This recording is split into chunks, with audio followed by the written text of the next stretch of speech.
Now, let's talk about some of the issues right now. I have some little code, I'm sorry. All right. Now, joining me to talk about developments on the Electoral Act Amendment Bill is a lawyer, Olatubosun Oshifowora, who is joining us here. Recall that in the last few weeks, there has been controversy around the Electoral Act Amendment Bill, and to help us make sense of this is a lawyer, Olatubosun Oshifowora, to help us make sense of this. Good morning, and thanks for joining us. Good morning. Nice Great. To be here. Now, exactly. I wonder why there is so much controversy around the issue of the Electoral Act when a lot of Nigerians feel this is the right way to go, considering the content of it. All right. Basically, what happened was the issue of transmission of results. I mean, they feel that, once upon a time, everything was practically manual. And I mean, from manual voting from manual accreditation, manually checking your names, then voting, then also, everything is all manual. You put it on paper, then from that location, there's a collation center, then you take it from there. And if you look at from history, you find it from the days of FEDECO, up to when NEC and INEC came on. You find that a basic thing that happens is hijacking of ballot boxes. Yeah. It's almost peculiar. It's a basic peculiarity of the Nigerian electoral system, where once you hear there's election, the next thing you hear is they've hijacked ballot boxes, and then before you know it, results are flying in the air. Then we go to court and all that. So it's just commonplace for any right-thinking people to sit down, review what has gone on. So then you saw a few innovations coming on. Initially, we used to have very lengthy, litigation where the term would have expired, then they're swearing in a new person. It just disrupted the whole calendar. So a few things started coming up. Now, so then the major one was the introduction of the card reader, which brought technology into voting. And fine, it started with its own hitches here and there. We saw people going on, card reader not working, card reader not reading palms and all that. But over time, we went past that. Then it developed and it became a stable part. In fact, there were cases that were decided that said card reader is not really part of, our electoral laws. But over time also, the courts have come to realize that this thing is a part of it. Now, then came the major one, which is transmission. Sincerely speaking, the basic problem with election, the hijacking happens where you take the ballot box from the voting center to the collation center. You see, within that short period, anything can happen. Everything happens. Okay. Everything happens within that short period. So then came the issue of, let's just do electronic transmission of this result. If there's a central server and we transmit from that point, the results are counted, collated, and read. Then people will know what it is. Then everybody, you can sign. There's the manual side to it also to avoid manipulation. Exactly. Then you now transmit it electronically. The agents will look at it, correspond the figures and everything. Then that's it. But the Senate came. Their life and livelihood is hinged on the outcome of elections. So initially they said, well, they were opposed to it. Then they came up with this half and half kind of thing, like, okay, you know what? This transmission is subject to Nigerian Communications, Commission allowing you to do it. But people came out like, no. Anything election should be INEC. If we can call ourselves, they were hinging it. They were hinging it on the fact that there may not be network in some places. See, the remotest of places, we have parents, we have grandparents, all those remote places, we call them. So come on, let's do this thing. So they had to come up and say, though they move, I could say from 20% to 60%, they said, okay, the commission itself, that is no longer on the NCC. Now, the commission itself can now decide to transmit. That's how we got here, and that's it. So there's no more controversy, as it were. But I think what should go next is the commission shall. It's still a may and may not kind of thing. But at least the powers are with INEC to transmit election results from the point where the votes were counted to the collation centers and to the final place where results will actually be thrown out to the people. But in the eyes of the law, the use of the words shall or may and can and will, what are their differences anyway in the eyes of the law? In the eyes of the law, it's fundamental. Okay. Shall, I mean, the Supreme Court cases that talks about shall and may. Shall, beyond just the usual normal English usage of those words, the courts have come up to say that, shall connotes something mandatory. Without it, if it says you shall take this thing and put it here, if you don't do it, then you've contravened. You've contravened and you're in violation of the law. But where it is may has its own, sense, I mean, strong usage as well. Okay. But it is not as strong as shall. So may is optional. It's optional. You could, you may not. Option. Yeah, but shall makes it compulsory. Shall makes it mandatory, and that's how it runs. Wow, this law, eh? We have to go and study this law somehow, so we can become learned. Leave it for us. Leave it for us, and then we will explain. All right, fine. So the crux of the issue that is making a lot of people talk and making a lot of people kick, on the other hand, is the issue of the direct primaries, which a lot of people have said, leave this political parties to decide and run whatever their internal affairs should be their affair 100%. However, a lot of other people have said, of course, the National Assembly is the people. So if they feel that let's create an atmosphere where there's more inclusion, why not? So this is the back and forth of the issue right now. Of course, we know that the bill has been passed by the National Assembly, is awaiting the presidential assent, and from the report we got, some governors and some politicians are trying to lobby the president not to sign it. Talk to us from this window. All right. Now, the two amendments that were done to the 2010 Electoral Act, the first one was the transmission, which gives INEC and not just NCC the powers to transmit. And the second part is the issue of direct primaries, which we raised. Over time, also, we've seen people come out and say things like, hey, they've imposed candidates on us. They didn't. We want to do our thing. Then democracy, it's about majority rule. Now, so allow the people to do their thing. Now, because the cry of imposition, both from the ruling parties and, the minority parties, all of them, they've been, everybody from the local government, even to the highest level, they come out and say, we came out to vote, then the next thing they just said, the godfathers have imposed on us and all that. So I think that was what informed this decision, that, you know what, let the people, it's about democracy. Okay, then let them go. Let there be direct primaries. Let people stand behind their candidates and let's know who, let people come and prove their mettle.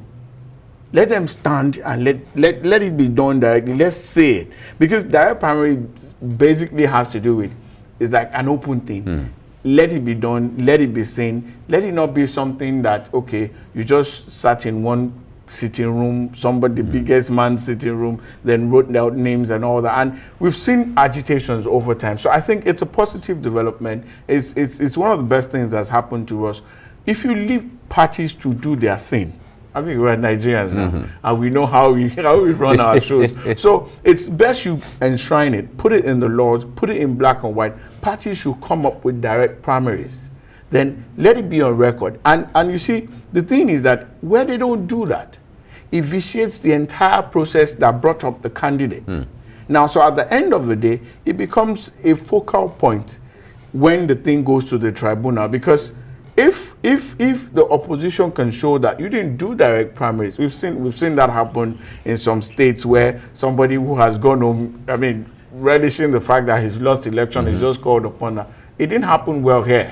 And then that one just throws it. Now, so that too has a way of messing up democracy, because it's supposed to be, this is the popular candidate, this is the person that got the highest vote, but at the end of the day, if there are no direct primaries, you're stifling, you're killing the will of the people.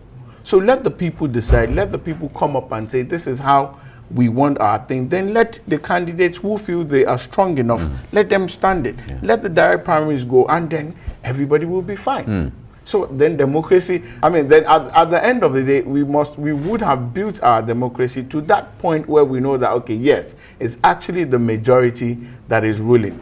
And that shows you why you see a lot of people kicking against it. Yeah. I mean, those who have benefited from the system of imposition, are the ones that are actually all out against this thing.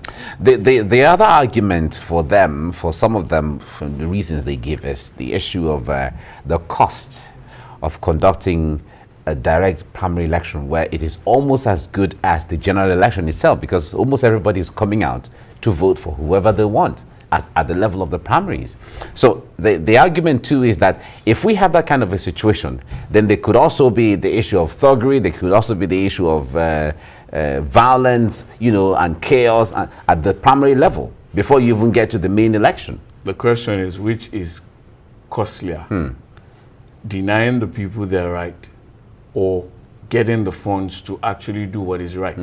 If you want to, there's no cost to, there's no cost you put on getting things right if it will actually work out well in the end. Because if you disenfranchise people, all in the name of cost, if it's thuggery, there are ways you manage thuggery. There are ways you could curb all those things. Those are palpable fears also, which you can actually ignore. But at the end of the day, the fact is that no matter the amount of thugs, if the people say this is who we want and this is how we want it, we've seen elections, we've seen it both at the primary level, at the secondary level, at the biggest stage also. We've seen people come out and say, see, this is what we want. Under rain, come shine, come weapons flying in the air, people will stand their ground and do. So those are excuses that can be taken care of. Now, so allow the people, get the funds to do it. If we could get funds for general election, the party should source for funds. Or allow, I mean, there are internal mechanisms that can be put in place. So, and over time also, we've seen direct primaries work. So why all of a sudden it's looking like something that is not working? So somebody somewhere is jittery. That's just it. Somebody is not sure of himself and his popularity. That's why on the free and fair, basis where there's a level playing field, someone is not sure of himself. Okay, fine. Now, elections are costly, so you can't rule out that fact. Okay. Election costs money, so we have to look for it. There's no cost you put on getting things right. All right. Now, the another debate is when it comes to the electoral amendment and all of that. INEC is an institution of its own right now, recognized by law with its own powers and all of that.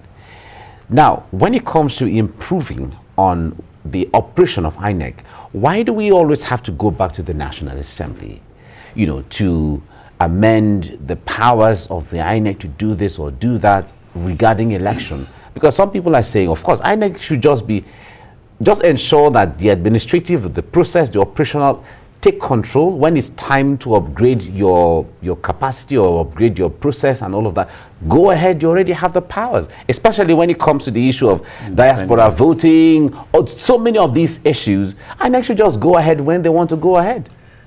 Really, INEC is supposed to be independent. And this position you just put forward are the things that people say that if there is another body still sanctioning what INEC is doing, then that independence is questionable. Now, but you see, at the same time, the Senate it's just unfortunate that we've gotten to a level where the rulers or the legislators and the governed, it looks like an us and them kind of thing. There's no true representation, as it were. In fact, the average person doesn't feel fully represented by his representative or by the legislator. But you see, ideally, the Senate represents, or the legislative body represents the people. You put them there. So, because you cannot really, in as much as democracy is majority rule, you can't leave everything, decision making, in the hands of the majority. that was what prompted, or that was what birthed the fact that, okay, get representatives from amongst you, and then let them come and decide. In fact, if we allude to the Bible, you find out that when the early church, when there was complaint, they said, go look for 7 people amongst you. Let them represent you, and then they will speak for you. You know, it was a Greco-Roman arrangement, and democracy is Greece-oriented. Now, so that's the same thing that gave birth to the parliament. Now, so the people are there to represent you. So when INEC even does anything, the people should sanction what INEC has done. That's why you keep reverting to the Senate. And then constitutionally speaking, that's still the arrangement that we have. Now, so except you want to amend the Constitution, even the amendment of the Constitution will still be done by the Senate, because it is taking that they represent the will and the wish of the people. So whatever review INEC has done should still be sanctioned by the people, which are represented by the parliament. That's why you have that kind of arrangement. Yeah, but on the other hand, because all of this crossing the T's and dotting the I's that have to be done before it is recognized and all of that, a lot of people say that it makes the process a little clumsy. Britain here has unwritten constitution. Everyone knows the moment this is right and is acceptable, and we all know what the standards are, we go ahead. Ours is just to agree. Should we start it now, or should we not start it now, as the case may be? Britain has been forever. Nigeria is just 60 how many years yeah, old. but the point there is, that, like they say, nothing is new. You can imbibe and learn from I from appreciate places. that fact, but you see, the thing is, we're evolving. Right. Sincerely speaking, if you look at where we've been, if you look at the 1963 elections and what we have now, there's a massive, in fact, leave 63, come to 83. You know, by 93, it became, you know, I mean, people were becoming involved. There's a lot of enlightenment. Once upon a time, I mean, even if we were not there, we read about the Operation Wete and how people were destroying lives and properties. But we've evolved. It's not as if we don't have skirmishes, but now we have a situation where people can stand, their votes count, and I mean, the vote gets counted, and their votes count also. Now, so that's where we are now. And in another 10 years, you know, we're evolving. So we will look back and say that, okay, we're not where we want to be, but we are far from where we're coming from. I mean, now you saw the Anambra election. Exactly. We saw people openly reject money. We saw people come out and say, people in the villages. In the midst of what is happening in the East, people came out and said, this is what we want, this is who we want, and we will stand and protect it. And they got young boys, you know, IT boys, and everybody. So even before the results get transmitted to the end point, people already know the result. Once upon a time, it never used to be like that in this country. So let's appreciate how far we've come and how much development is in the air. Because if you look at it, we can criticize till tomorrow. But we're moving, it's, you know, they say by the inch is a cinch. Marginally. So that's where we are. All right, but so the point there is, Nigerians have generally appreciated the evolution of INEC. The point there is they've improved from one election to the other, Some are experimental, but we see the semblance of improvement. So sanity. So we look forward to institutions that one can trust, not just in INEC, but other institutions that people are looking forward to what are the pillars of our democracy and country. Bosun Shifora, thank you so much for coming on the program. Always a pleasure. Really, thank you. Right.